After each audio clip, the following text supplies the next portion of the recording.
The desire to change his life completely came to Brandon Lewis consciously and definitely wasn't a hasty decision. Most of the time, such a drastic step is preceded by a chain of unpleasant events that unsettle a person for a long time. The man of this amazing story did have to go through some difficult times, but first things first. Brandon barely ever saw his parents. Until the age of 7, he was raised by a neighbor named Amanda Gomez.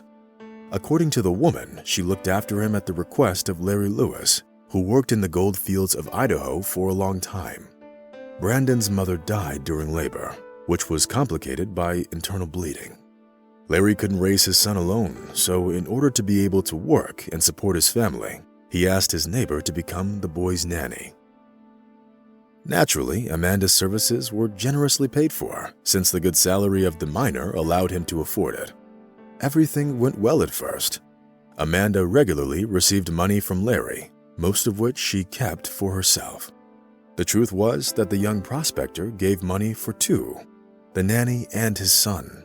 But Amanda had a different take on the situation. She simply spent several years living her best life on the money of Brandon's father.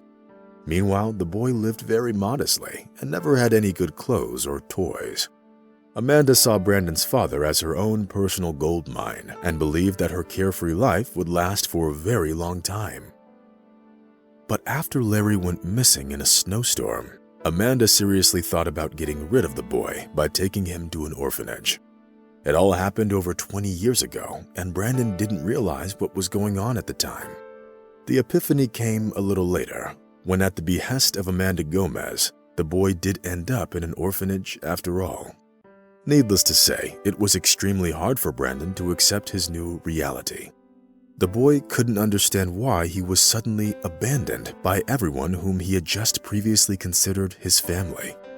Brandon had to go through a lot before he found the strength to come to terms with what had happened and start a new life. After leaving the orphanage, the young man made every effort to succeed and become independent. Brandon graduated from college and went into business. At first, this occupation brought him a very mediocre income. He barely had enough money to buy food and clothes. But eventually, the situation changed for the better, and Brandon even started thinking about getting married and starting a family with his beloved girlfriend, Tina. It would probably have happened if the beautiful young woman didn't decide to get involved with Brandon's more successful companion instead. Tina's reasoning was simple. Alfred's parents were wealthy people, and thus, in the event of their son's failure at business, they would definitely provide financial support for him. Brandon found out that his girlfriend had been cheating on him quite by accident when he returned home from work earlier than usual and saw Alfred wearing his robe. The young businessman understood everything without words, so he simply packed up his things and left. Of course, at that moment, Brandon felt as if his life was over and nothing would ever be the same again. It was then that Brandon decided to leave everything behind and move to another part of the country. The young man used to live in Missouri, but now he decided that Idaho would be a better fit for him. For some inexplicable reason, this majestic land, which was famous for its forests and full-flowing rivers, had long been attracting the young man. Brandon understood that he couldn't count on a warm welcome in the new place and prepared himself for the possible difficulties. Having arrived in the small town in the north of the state, the first thing the young businessman did was try to find a job and a place to live. Much to Brandon's dismay, this turned out to be much more difficult than he thought when he'd set out on this adventure. Being a lonely orphan, it was much easier for Brandon to move than if he'd had many relatives and family ties. As is usually the case, it was pure luck that helped Brandon find a job. Walking down one of the streets of the city, the young man saw an ad saying that a local animal protection center was looking to hire a ranger to help protect the animals from poaching. Of course, it wasn't exactly a big organization, since there was exactly one employee on their team so far. Charles Miller had been working as a ranger for about 40 years, and therefore he knew almost everything about the flora and fauna of his native land. Seeing the interest in Brandon's eyes, the old man started telling him about his past and how he once managed to survive an encounter with a grizzly. "Don't doubt yourself. Even if there's something you don't know, I'll teach you, show you around," Mr. Miller added. "I don't mind, of course. I just moved here recently," Brandon mentioned timidly. As soon as the young man shared this detail, the old ranger seemed to cheer up, visibly. "That's even better. My house is virtually empty. I live alone. My wife died, and my daughter and granddaughter moved to the bigger city. You can stay with me. There's enough room in the house," Mr. Miller suggested enthusiastically. Brandon looked doubtfully at the old man, after which he thought for a second or two and accepted his offer. As it turned out, Charles Miller lived in a large and comfortable house which was located by the edge of the forest. "It's more convenient this way. I can start my rounds of the forest virtually from home," the old man explained. Brandon liked the old ranger's house at first sight. It didn't have the same gloss and elegance inherent in the buildings of our time. Charles Miller's house was more about practicality and convenience, which was clearly an advantage given his tough job. Thus, Brandon was fortunate enough to find both a job and comfortable housing all at once. Charles Miller gradually introduced him to the job of a ranger, giving the young man enough time to adapt.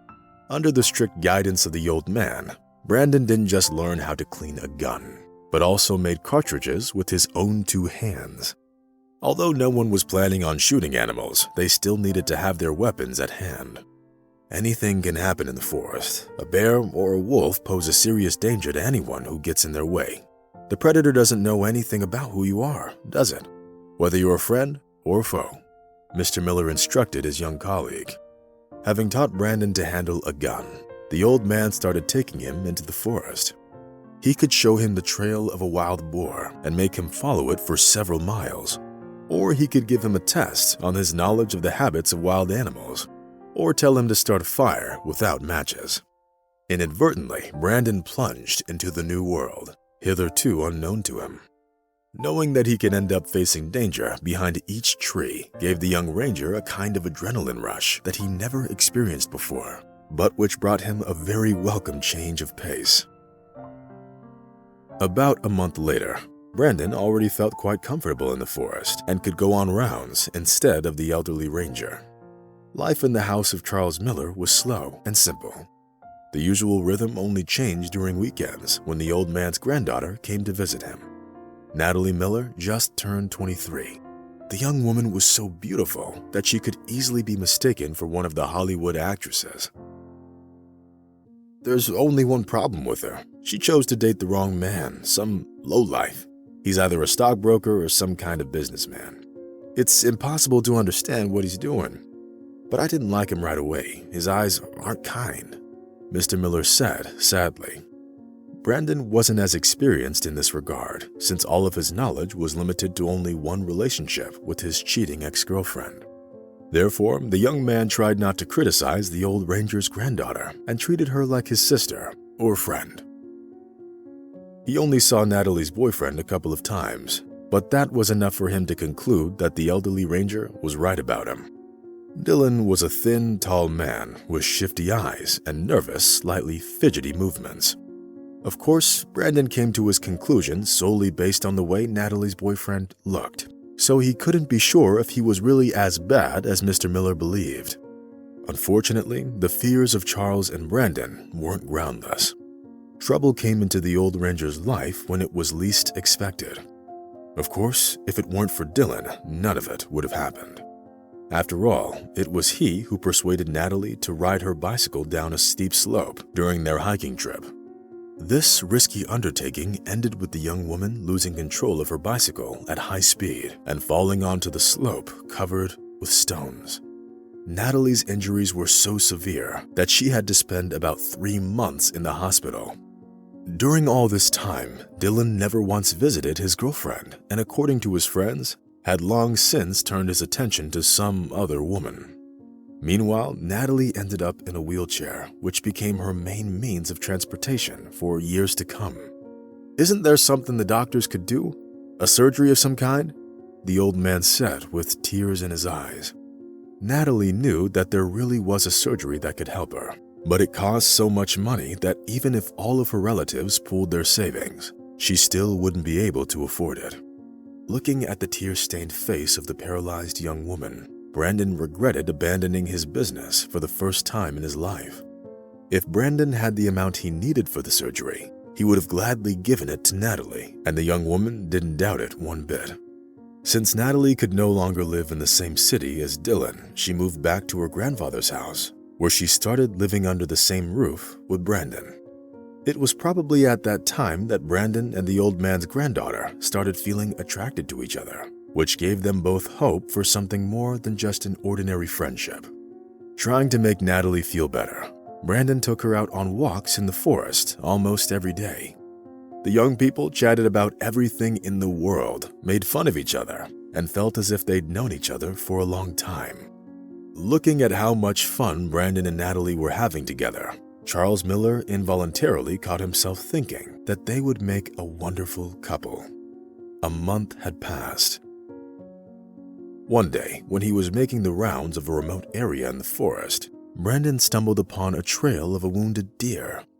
Either the poachers had shot it or the wolves had attacked it. Following the occasional drop of blood on the foliage and soil, Brandon walked for about 1.5 miles and then went deeper into the forest, which he'd never done before. Apparently, the deer's wound wasn't too serious, so the animal managed to run away and hide in the thickets. Breathing a sigh of relief, Brandon was about to turn back when he saw something strange. At first, it seemed like some kind of an abandoned hut, the kind that hermits usually build. But when Brandon took a closer look, he realized that it wasn't just a pile of broken branches and young trees. The man came closer and carefully lifted the cover of grass and weeds. At the same time, his hand touched something cold. Iron? What is this, a car? But how could it have gotten so deep in the forest? Brandon thought. But when he pulled off some kind of rubble, he saw that it wasn't a car, but a helicopter, which apparently had crashed in the forest. Having looked inside the cockpit, Brandon saw the half-decayed remains of clothing and personal belongings. He didn't see a body in there, which meant that the wild animals had most likely dragged it away. Brandon was a realist, so he didn't have any illusions on that part. The man had to put in some effort in order to open the door of the cargo passenger compartment. There, in addition to all the trash and pieces of upholstery, he saw a big bag with straps made of rubberized fabric. The bag turned out to be rather heavy, which made Brandon even more agitated. Having pulled the bag out, the young ranger cut the straps and opened it, after which he carefully peered inside. What Brandon saw inside the bag nearly made him faint. It was filled to the brim with gold nuggets and plastic containers full of gold dust. It was only then that Brandon realized which helicopter that was. Apparently, this aircraft belonged to one of the gold mining companies that had been operating in those parts since time immemorial. But the main surprise was still ahead of the young man. He found an ID card among the nuggets. It belonged to an employee of the Gold Incorporated company. Brandon took a closer look and read the name of the owner. Larry Lewis, Senior Site Foreman, the young ranger whispered. Brandon was so shocked that he couldn't keep his emotions in check and simply knelt down with the bag still in his hands. Tears were flowing down the young ranger's face, caused by the realization that after nearly 20 years, he found the remains of his father's belongings. The truth was that Larry Lewis didn't just disappear, and he definitely didn't abandon his son. Like any reasonable manager, he decided to personally escort the valuable cargo and even agreed to take off in terrible weather. They searched for the crash site for several days, but due to the heavy snowfall, they never managed to find it. And now, 20 years later, Brandon found the place of his father's death and a pile of gold, which now lawfully belonged to the one who found it, since the statute of limitations had passed. It took a lot of effort for the young man to drag the bag back to Charles's house. There, together with Natalie, they studied the nuggets and prepared to sell the best of them. The proceeds for the sale of gold were enough to pay for Natalie's surgery, as well as for her physical therapy course at one of the best centers in Miami. Brandon cleared the site of the helicopter crash and erected the commemorative monument in honor of his deceased father and the helicopter pilot. Now, whenever the man was doing his rounds in that part of the forest, he always laid a bouquet of wildflowers at the foot of the monument. Thanks to the professionalism of the doctors who performed the surgery, Natalie was able to return to normal life, in which she would no longer need to use a wheelchair to get around. By that time, Charles Miller had already retired and handed the reins over to Brandon. Thus, a new man from Missouri became the head of the local ranger department, which eventually became one of the best in the state. When Natalie recovered from her surgery, Brandon asked her to marry him, which was the most pleasant news Mr. Miller got in recent months, or even years. Congratulating the newlyweds, the old ranger saluted valiantly, after which he wished them happiness and to have a big family, as he was very much looking forward to meeting his grandkiddos.